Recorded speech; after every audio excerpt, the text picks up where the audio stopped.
Yra lėlės buduarinės, šarnyrinės ir stacionarės. Nu, dar yra pogrupį ten teatralinės lėlės, meškučiai, tėdžiai tie vadinami. Aš užsiiminėjau stacionariniam lėlėm. Lėlės suaugusiam žaisti akytėm, su akytėm. Nu ir ką tu matai to lėlėjai, o pasaką pats turėjau susikurti. Kur jis eina, ką jis daro, Čia yra neribota fantazija. Ten aš einu per parodą ir matau paveikslus, ten dar Liliana man papasakoja, aš kažką kitą matau. Nu, čia mano akis ir šitą. Tai ir jūs kiekvieną savo atrasti šituose darbuose.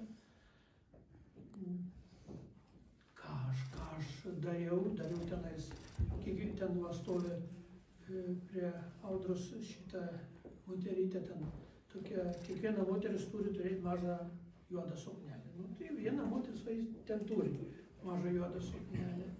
Kita panelė ten susiruošusi pasimatymą.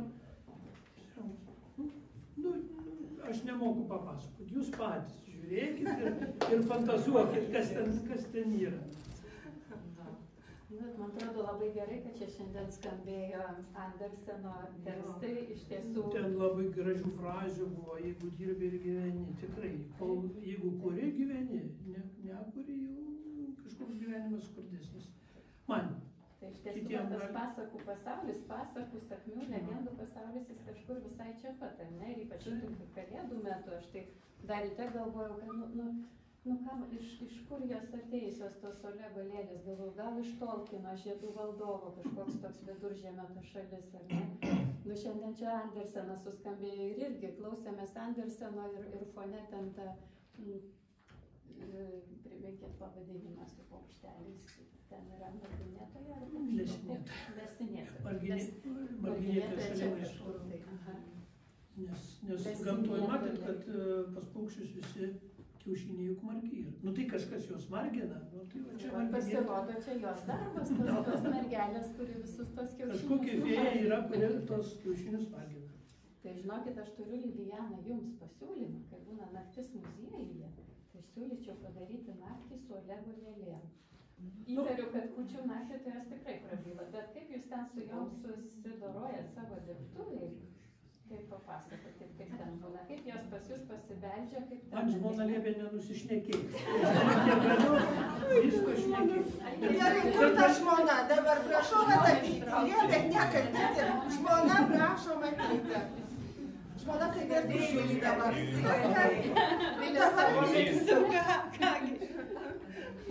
Aš galiu papasakoti. Bet aš savais žodžiais. Pradedu klijuoti šitą, batus pradedu, o jis jie klijuojas moment klijų. Taip klijuoja, prisijuostai paskui tokių vaizdų, tokių yra, tokių fantastinių personažų prisigalvoju, taip kad nejuokauju. Viskas iš to. Tai aš nebereikalų iš šamanų pavadinau, ar ne? Nu, turbūt. Ne, iš Pokuchanskytės šnekėti mes čia... Kažkaip.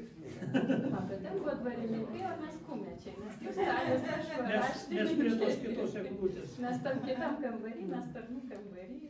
Jeigu kas įdomu, tikrai aš papasakosiu, pasakysiu, bet kalbėti aš nemoku tikrai.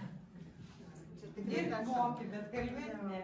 Tikrai tas atvejis, kada darbai kalba patys ir autoriui kalbėti nebereikia.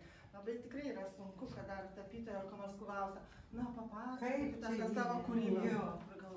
Taip rytui galvoju, Dieve, ką jums reikia sakyti, jau aš viską pasakiau, aš nudaviau, ar išdrožiau.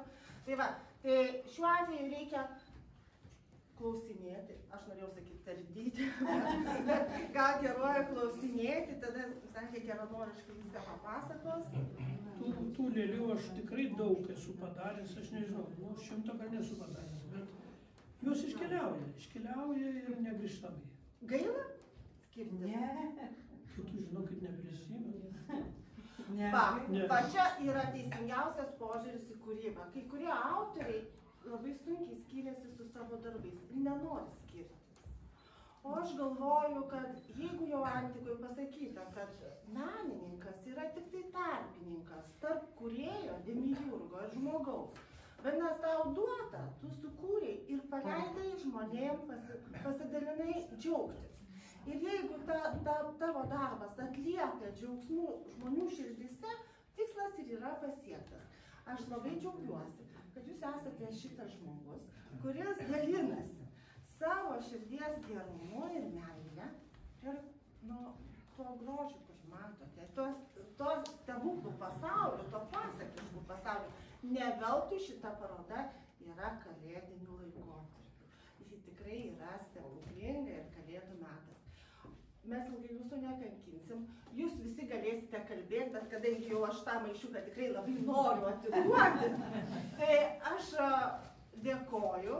Visus paskui kviečiame arbatos ir kavos, pasivaišinti, pabūti. Neišeikite jokių būdų. Taip, nepabėgti, eiti, kalbėti, bendrauti, laiko tikrai yra.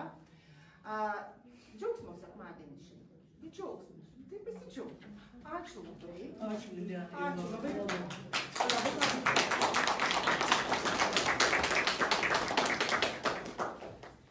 Kalbantieji. Maišiukai irgi atiduosite? Ne. Čia aš gavau. Čia mano maišiukas. Mes jau 5 metai šeimomis, 5, ne? Vienu žodžiu, pradžia buvo kaip. Graži pavasario diena, ateina prie Čičerio pakrantės, mes ten dirbam kažkokius darbus, kažką medžio darbus. Ateina dėdukas toks, dar su barzda buvo. Nes tokia gražia. Stovi, tai pakreipęs galvą, žiūri mane, aha, ir cituoju, ir aha, pats dirba medžio darbus, reiškia biednas. Jeigu biednas, galim draugauti. Tai noriu pasakyti, kad jisai ne tik tai va šitos žmogeliukus drožė, bet drožė ir kitų žmonių susidūrusius charakterius. Gerai, ta žodžio prasme, bet naudodamas šoko terapiją kartais. Tai vienu žodžiu... Aš neturiu laiko gražiai kalbėti. Tiek daug gero davė, tiek daug išmokė ir aš semiu, mes tiksliau semėm visą šeimą. Iš Olego tikrai yra kas paima. Ir Olegai negailėk ir dar su mumis dalinkis, ne tik su mumis, su visais. Tai va, linkiu tau sveikatos nuo mūsų šeimos ir tikėkime, kad mes gražiai ilgai bendrausim toliau. Ačiū labai. Daugėlė. Ne. Bucki. Aš tik Bucki. O dėlės pilkąją Olego kardinolui.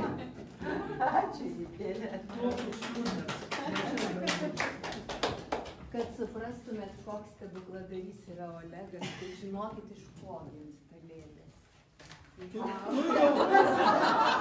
Noriu, kad išdroščiau. Čia galbūt tai rankytai ar kojytai dar šlapia, dar turi pabūti, dar su jie pabendrausi. Tai iš sunkaus gimsta lengvas. Stebukladario rankose, sėkmės to Olegas. Aš irgi turiu maišelį, tai noriu žodį pasakyti. Olegą pažįstu nuo jaunystės laikų. O nesigrūdinau. Visada stebėjausi ir jis stebino savo darbų užbaigtumu, iki galo padaryta labai kruopščiai ir puikiai. Bet kad tuos darbus tai padaryti, tai turėtų žmogaus viduje būti harmonija ir ramybė. Manau, kad prie to labai daug prisideda žmona. Todėl aš džiaugiuosi, kad jie yra mano draugai ir tiesiog didžiuojuosi. Sėkmės jums, harmonijos, sveikatos ir išlikime visi kartu ir toliau.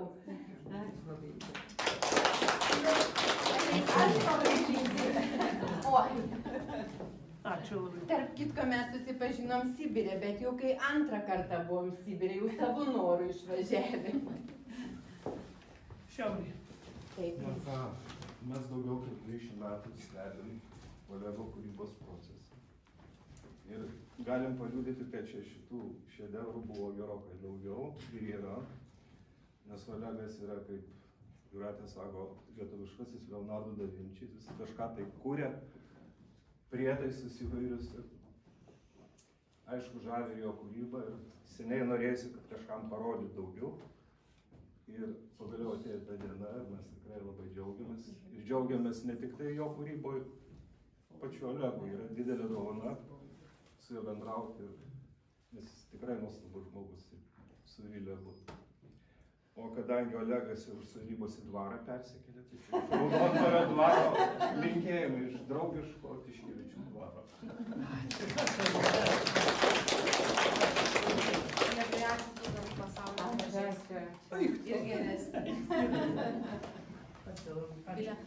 Ačiū, kad augini prižiūri šitą pacientą. Ačiū labai už dovanas, jeigu kas. Aš nemoku kalbėti. Mes kolegos. Gilis iš mano vyslyno. Geras tavo vyslynas, labai gražus. Aš mielai papasakosiu, jeigu ką domina. Sugrįžo mano maišas. Prašau. Malonu pažinti jūs tikrai. Ačiū bičiuliam Edmundui ir Jūratė, kad aš esu, atsiprašau, šitoj erdvėj, kad esu šitoj parodoje. Sveikinu, džiaugiuosi ir aplamai džiaugiuosi Antazavė ir jūsų rūmais. Nuostabios parodos, europinio lygio. Pasižiūrėjau Kolidorių Landsbergis, šitos skulptūrėlės gali keliauti linksmint Paryžių, pasaulį visur jos. O dabar apaktas ir kavos. Taip.